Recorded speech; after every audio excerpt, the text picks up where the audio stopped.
చూస్తూ ఉంటే ఆయన ఉద్యోగం వచ్చిన తర్వాత ఔర్యాజ్ ఖాన్ ఔర్యాజ్ డెవలప్మెంట్ అనే విషయం చెప్పిన దానికంటే ముందర మధ్యలో ఔర్యాజ్ ఖాన్ చూపిస్తాం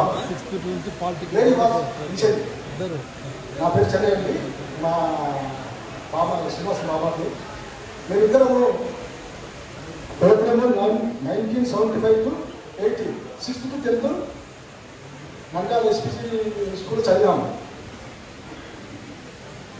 అప్పుడు యాక్చువల్లీ శ్రీనివాస గారు ల్యాండ్ లార్డ్ అలా మన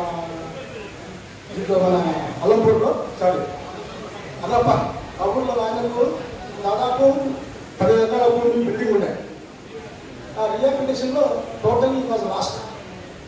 now just come to court, nothing was there. Again by his study work మంచిగా చదవడం వల్ల ఈ గాట్ జాబ్ 1983 నుంచి డిప్లొమా చదివాడు. ఆ తర్వాత గవర్నమెంట్ జాబ్ వచ్చింది. అక్కడి నుంచి ఏ స్టేజ్లో ఎలా ఉండాలని సంగతి చెప్పినారు. నేను ఎక్కడ చెప్పాల్సిన అవసరం లేదు. నేను ఎందుకు చెప్తున్నా అంటే అతను పెద్దకొండలో చేరిన తర్వాత కూడా డిప్లొమాతో not satisfied.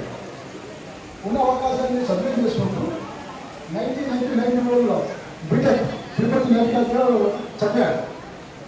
That means why are getting acquiring knowledge అనేది మనిషికి పెద్దపల్లి ఉండాలి. అప్పుడే మనిషి డెవలప్ అవుతాడు.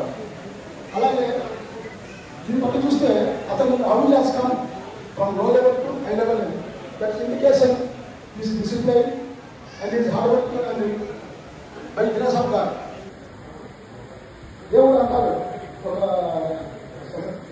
దేవుడు నరకంలో అడిగితే నేను ఏం తప్పు చేశాను నన్ను నరకం వచ్చాకే నాకు మంచి సంగతి చెప్పుకుంటే నేను బాగుపడతాను కానీ నాకు దేవుడు అడిగాడు. నేను పూర్వకంలో ఇంతమంది ప్రవర్తన పంపించాను, నువ్వు వాళ్ళ గురించి నేర్చుకొని ఆ తర్వాత నువ్వు చదువుకోవాలి. అలాంటి వాళ్ళే శ్రీనివాసరావు.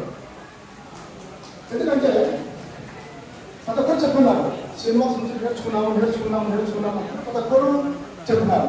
దీన్ని బట్టి చూస్తే that indicates what is not only that if you be sincere hard work remain things I look after by God with God. So that indicates what is family.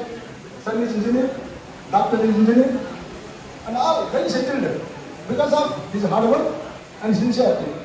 So we have to, you know,